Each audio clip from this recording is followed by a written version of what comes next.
Hi, it's Charlotte Pierce here with Laura Williams and Shawn Manaher. Uh, we're running the indie office hours a little late today because I had to rescue a wild animal from my park. I know the halo's getting bigger and bigger, but it was a bat. So it's stayed overnight in a box and was still alive this morning, and I was just so happy. So I took it down to South Weymouth, and it's in ICU now. But we're talking about in Indie Office Hours. We talk about different aspects of the publishing process and how to do it, and we welcome your input for topics to discuss, and for if you'd like to come on the show, just drop by the event page, search for Indie Office Hours, and in Google Plus, and you can come on and we'll invite you in and you can talk and maybe help someone else out too, as well as learn some things. But we have Shawn Manaher of, I'm going to let you introduce yourself. It's the book marketing tool. Go ahead. Yeah, Go ahead, so Shawn. book marketing tools, and Tools, yeah. that's really trying to give authors all the tools and education that they need so that they can feel empowered to take this book that they created and then market it. And so we created this we've been thinking about it for a while, but just launched in December. So yeah. Yeah, and I think I helped. Oh, there's my cat behind me. I think I helped you set up some of your sound test or something the first. Yeah. I'm sorry. I'm just. Laura, go ahead. I'm Laura Williams. I'm a content writer, and I work in social media and several other things. That's it. That's all I have to say about Oh, sorry, I've got myself blue boxed. Silly me. Yeah, Laura is I call her the always organized Laura Williams. She calls me up and helps me get on track. But, and I am Charlotte Pierce. I'm an independent publisher in the Boston area.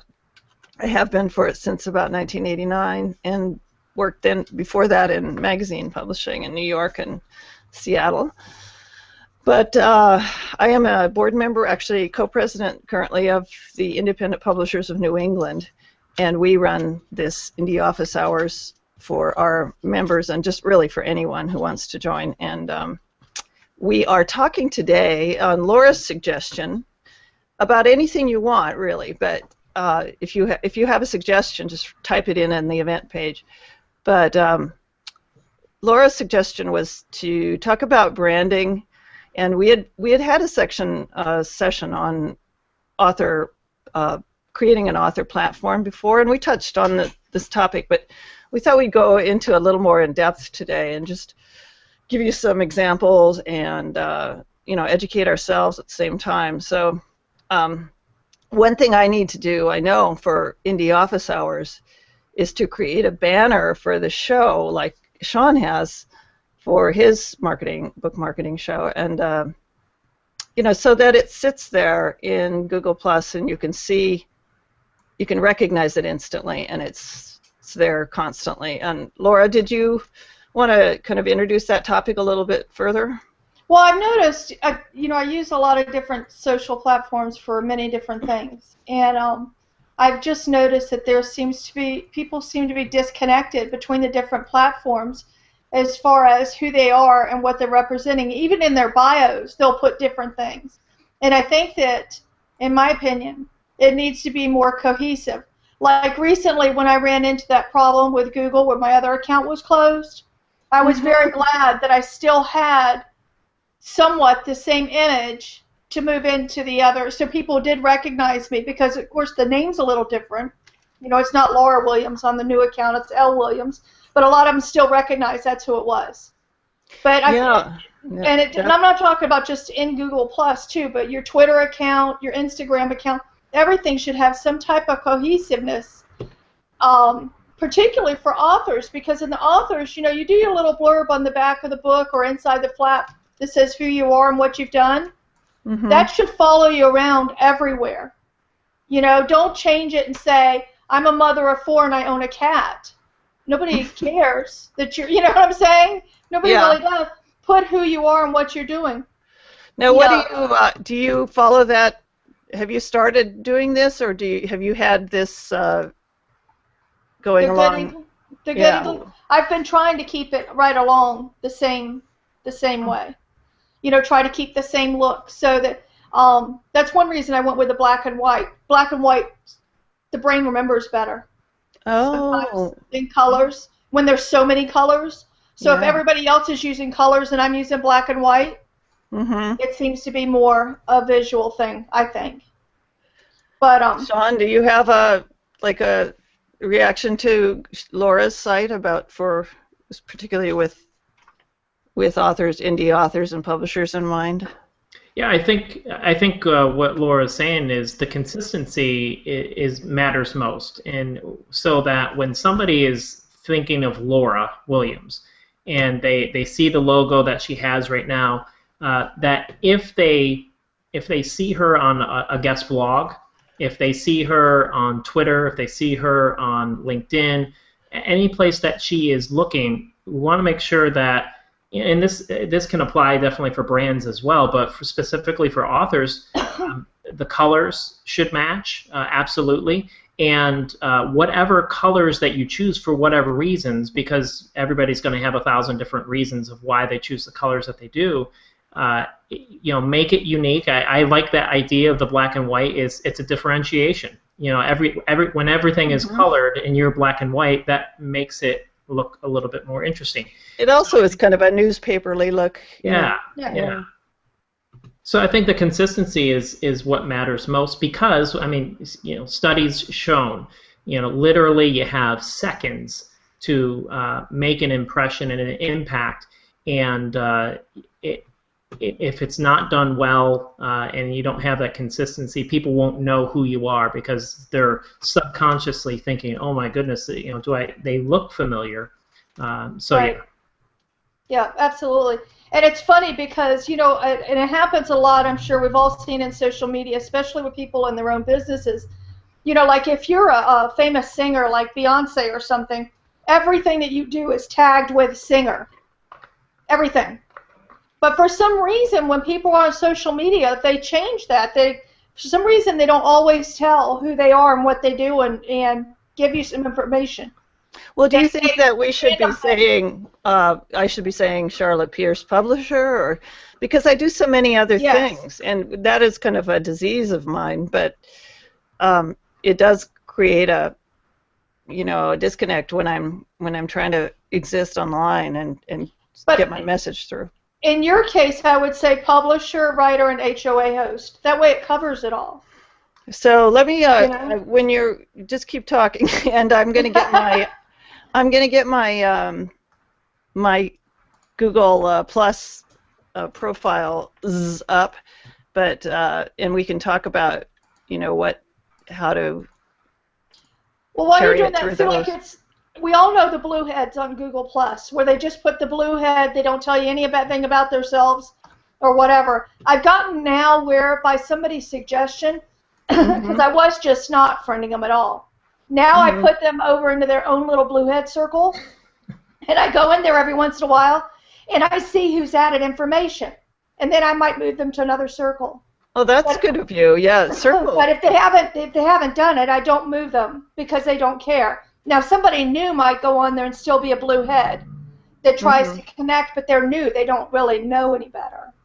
Yeah, You so know. looking at the screen right now, and you've got Laura, you've got your own lower third, which contains the fonts that you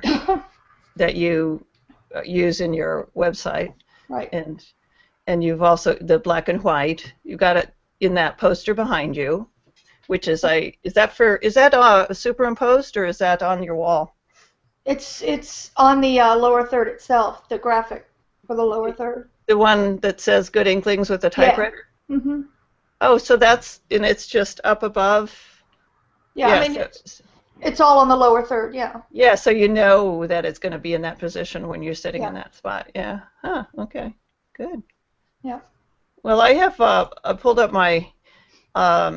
This is my personal profile, and of course, anytime I share a hangout that I do, Hmm. or even if it's from the IPNI hangout, it puts it on my profile, and my profile. What do you call it, Shawn? Stream. Yep. Uh-huh. So anything I share, and then so it's got my personal image, but uh, whenever the IPNI thing comes up, it's that's there. I just go to my Well, you know what I have a real issue with is, you have the pages in the profile. yeah. Excuse me. I don't use the pages as much as I should, and I should, but it's not Yeah. easy to use. It's So not, I and try to keep if they're most. Go sorry. ahead. Oh, No. if they're a lot different, then you don't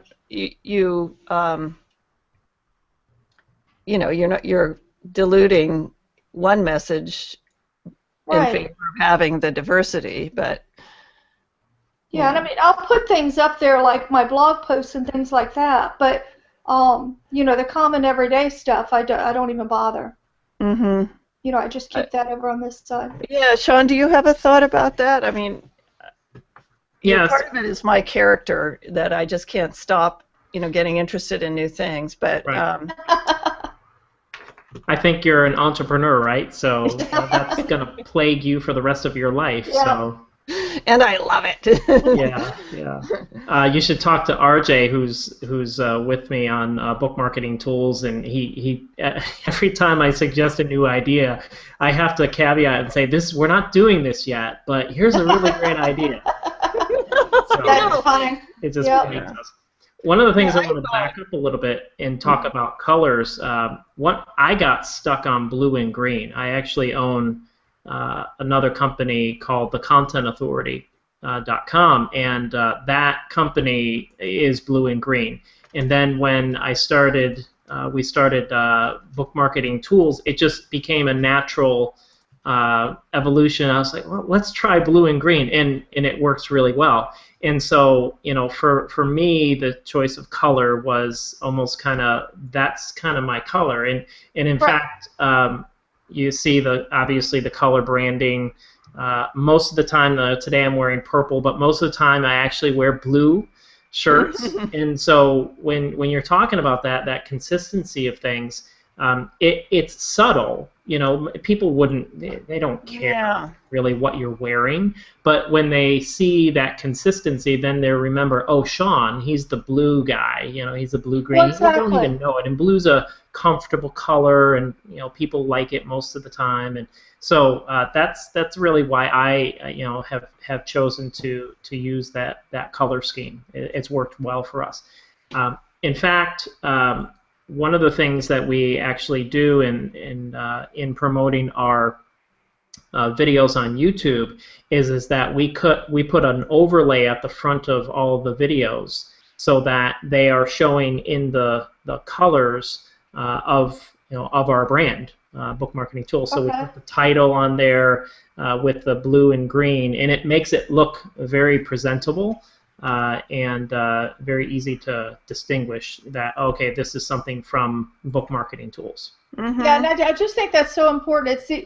I've in my past I've run several businesses and a lot of nightclubs, and I had trouble with a particular set of owners about having them understand, the continuity of colors and your presentation, because not everybody's going to remember the name of your business, but they can remember what the sign looks like, when they drive by. So if you have a decent font and you have good colors that catches the eye, it makes a huge difference.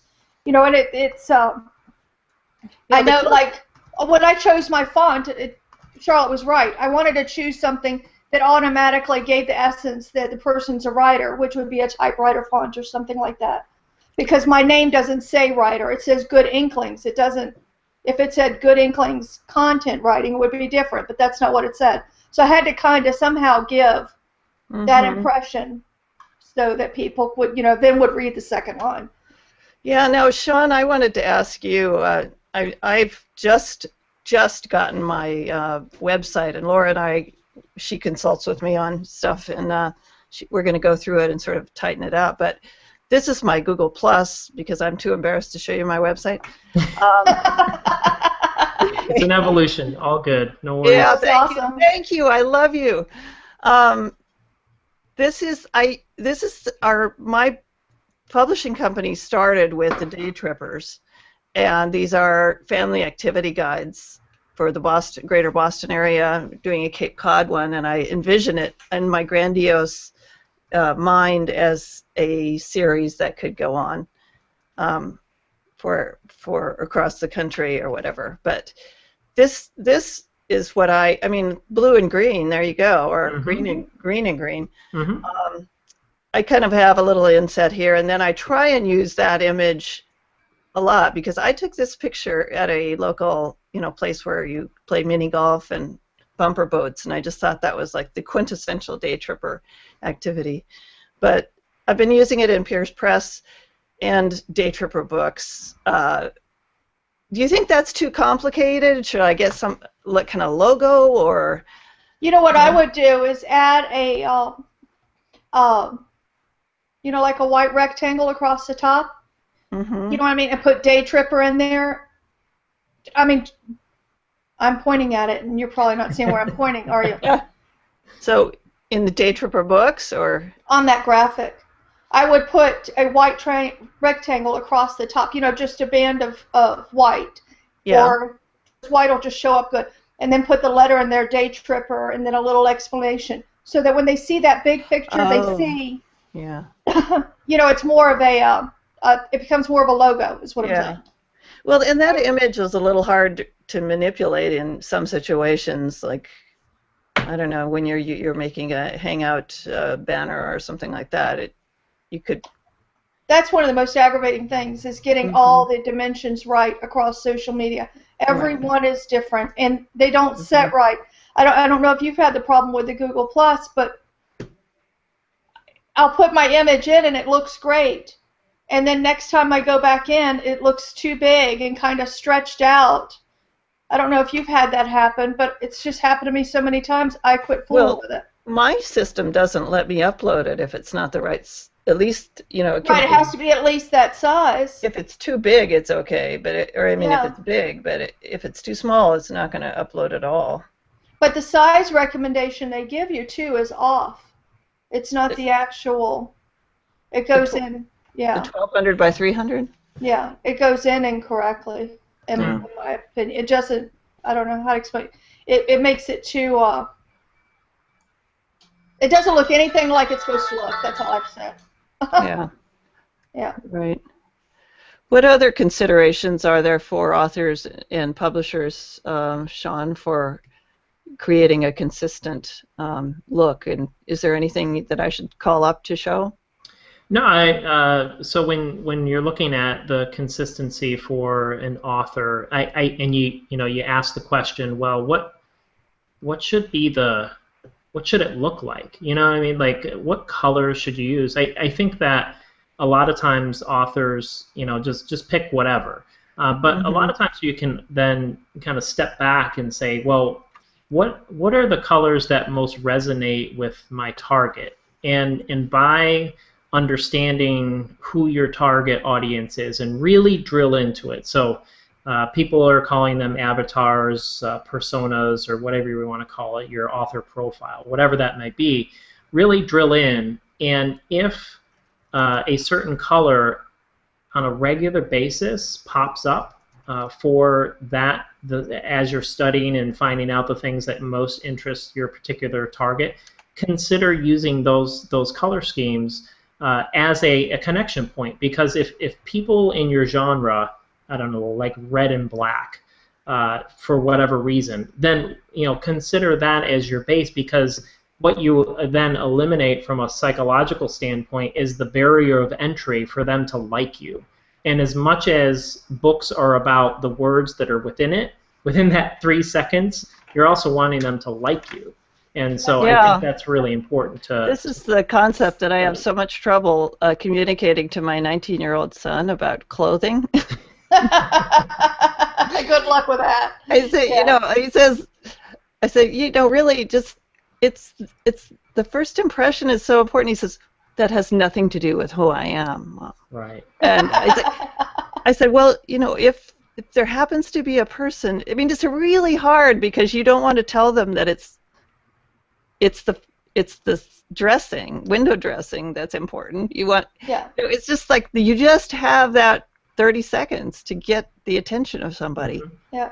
And Yeah. it may be a person that you don't end up connecting with, but it may be 10 people that you do end up connecting with, and benefit you tremendously. So Yeah. Yeah, and with that on for authors, keeping I am trying to think of who does a really good job at this, but keeping a consistent theme with the style in book covers, so that when somebody sees that book, they're like, oh yeah, Oh, that's absolutely. Mhm.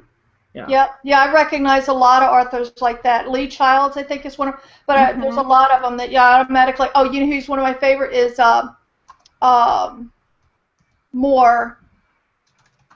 Is it Clayton Moore? But he did Hoot and Fluke and the Sequin Demons, whatever. But he's a Florida author. He's crazy, hysterical. But all his stuff looks exactly the same. I mean, with different, changes. But the other, I think, I was just sitting here thinking about it, and I realized that maybe I was being too hard, because a lot of people that are small business owners or new entrepreneurs or authors have no graphic design experience.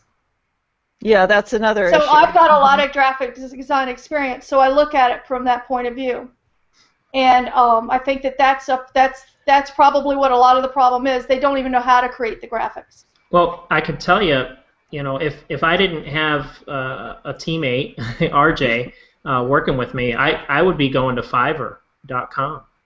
And while that, you may kind of hit and miss, but you can look at graphic designers in Fiverr and be able to see, what they can do, and give them the specific dimensions that you need, the look and feel. If you need a logo, I mean, you can get quite a bit out of those that are in Tell me, Fiverr.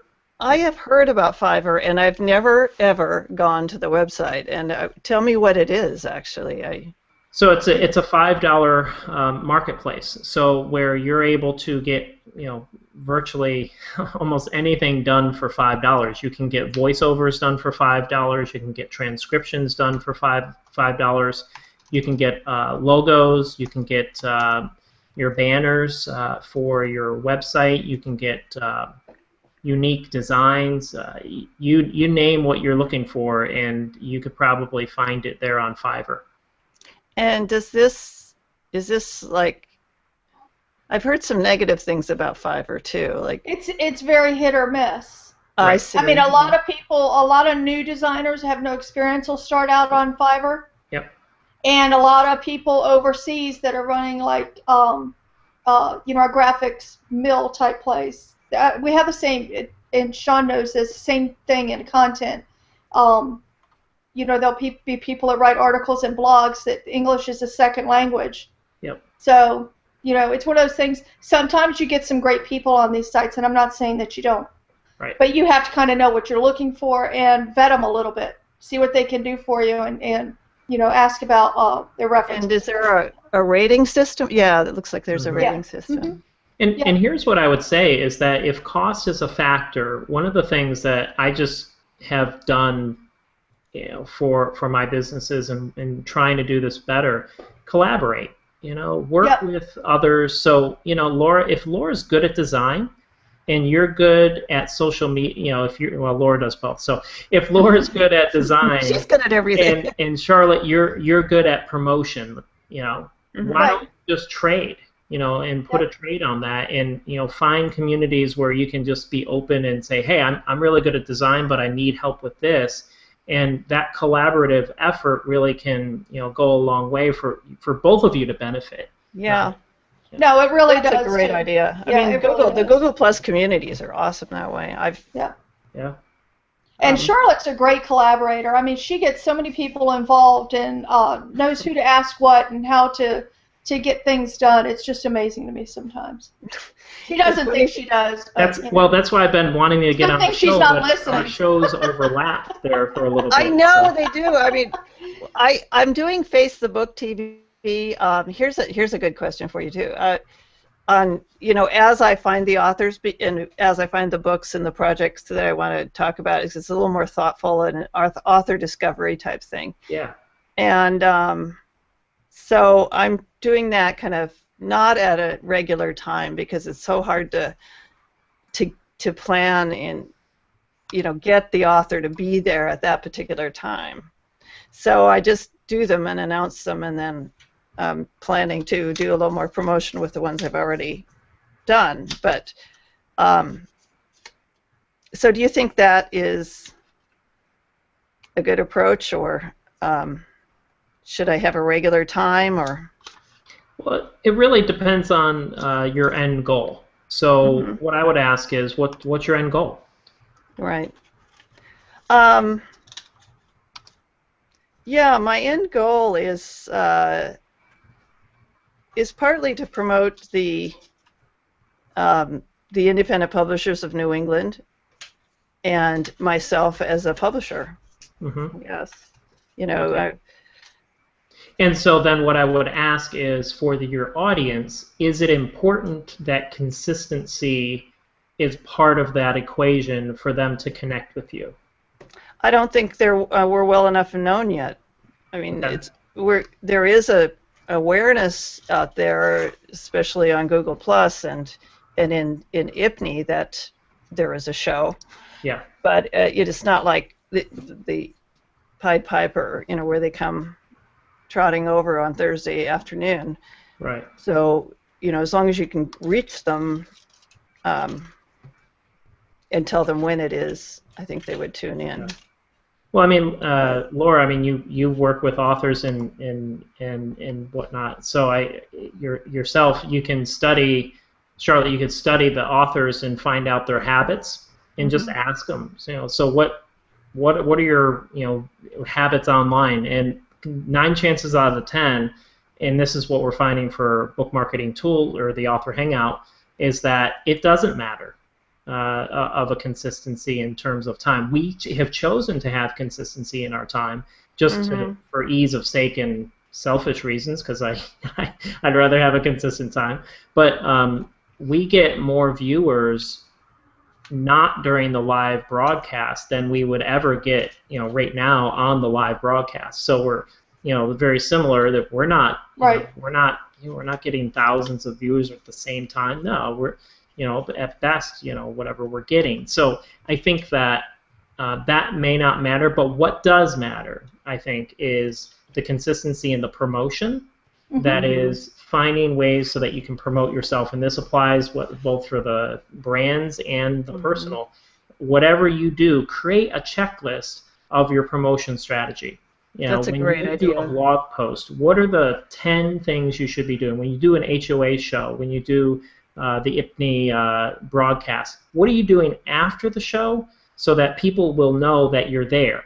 Yeah, we just talked about that a couple of weeks ago, Charlotte and I did. Okay. Yeah, we need a checklist, definitely. I think at least that's how I work, Here's what I did for IPNY for this show, and we can watch ourselves watching ourselves.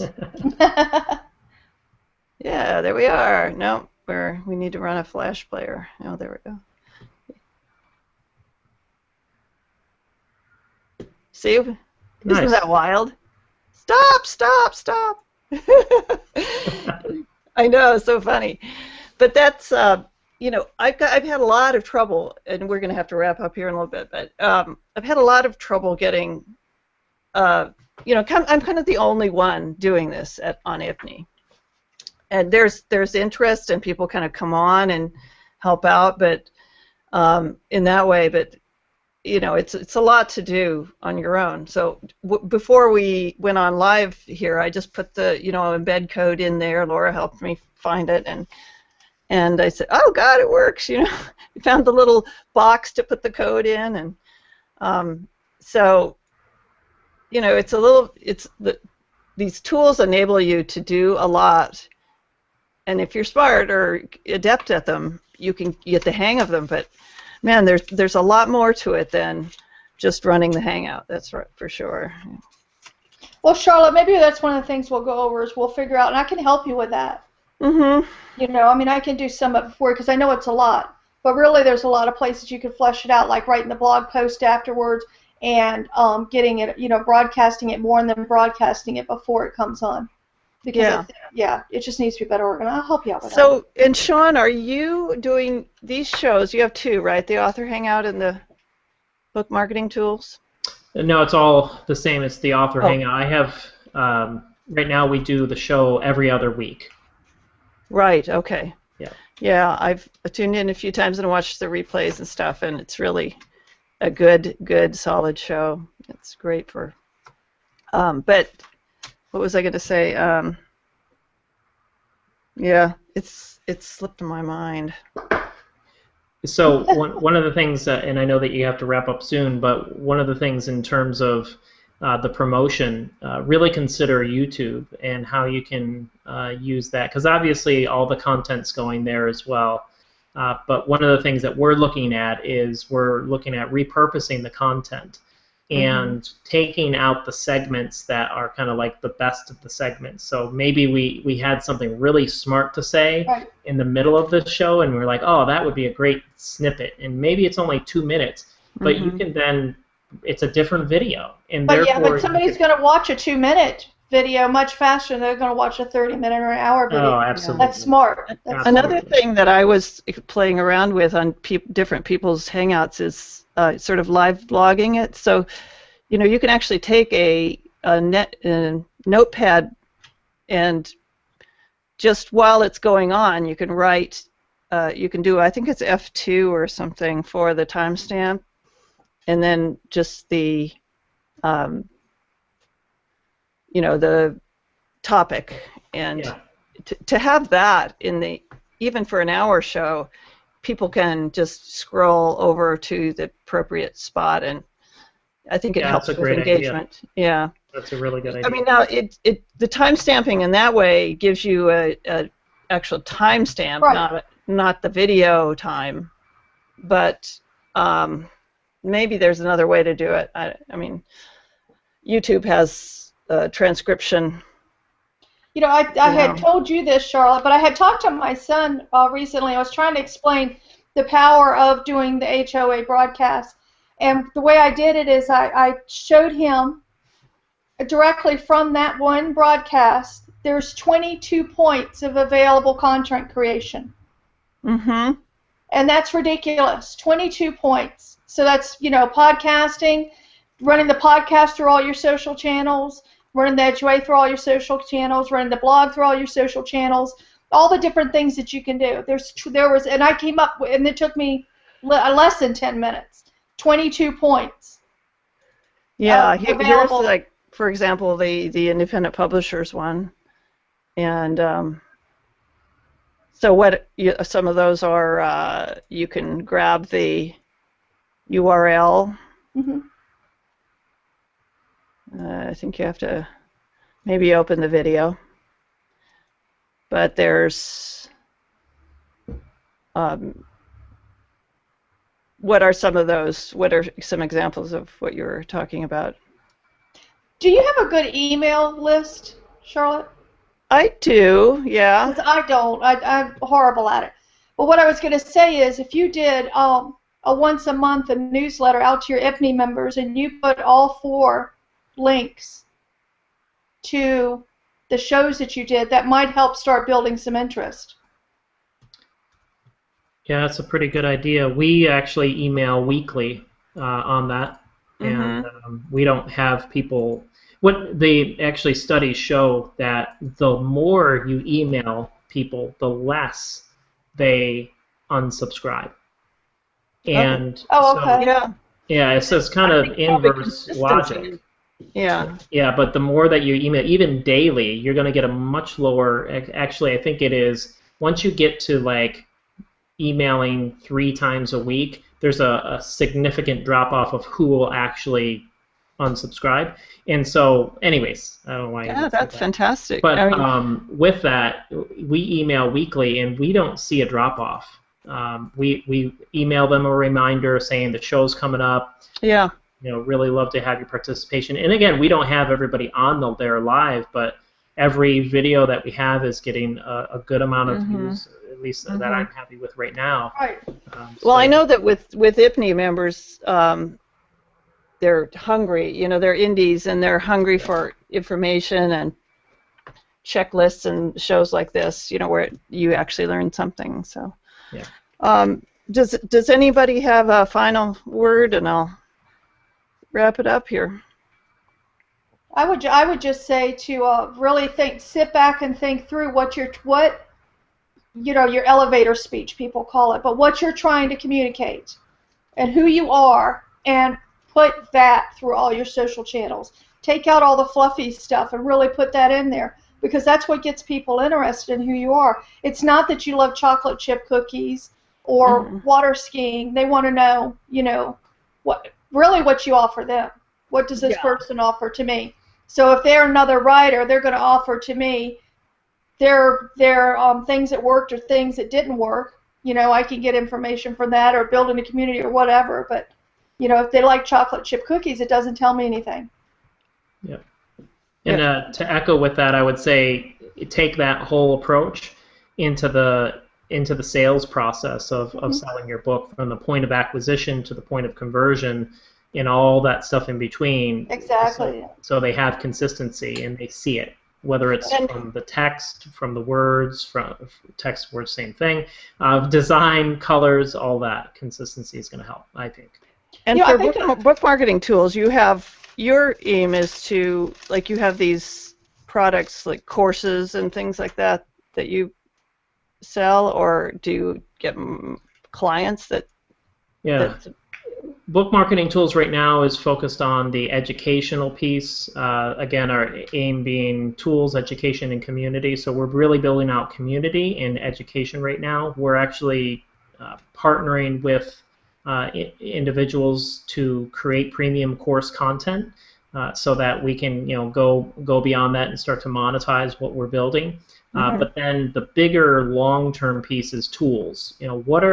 What are the things that authors need, self-published authors need, so that they can take their book from the point that they publish it to now selling it, and how do you do that? So tools that would help them to, like we have an ebook submit tool. I don't know if you've ever used Pixel of Ink or eReader News or anything to, when you promote your book for free, like on Amazon. You get a 5-day period over in the Kindle Select program where you can advertise your book for free.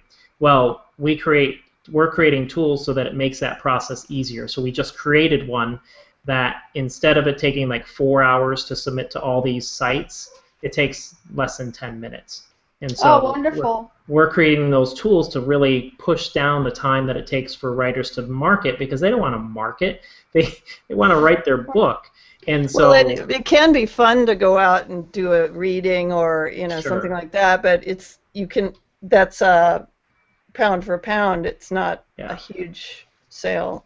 And we want to facilitate creating tools that lowers the point of entry to the technology. So I love Google Plus Hangouts, but if an author is to manage that themselves, man, they're going to have a tough time. So why can't we create reading sessions in a platform or a way that allows an author just to get in front of a camera? So we want to create tools that do that, so that they don't have to worry about, oh my gosh, I don't know how to push this Hangout button, and what's this button do? Oh, I just ended it. Right. Well, Shawn, did you see the one that Charlotte did a few weeks ago on doing book trailers with your phone? No, I didn't. Oh, that was brilliant. You've got to. We'll get you low tech. I mean, low tech in a way. It's just like this guy sets up a phone on a little Gorilla Pod and. Yeah. But the cool thing is that it just you could do it for, like, if you're at a book reading. Yeah.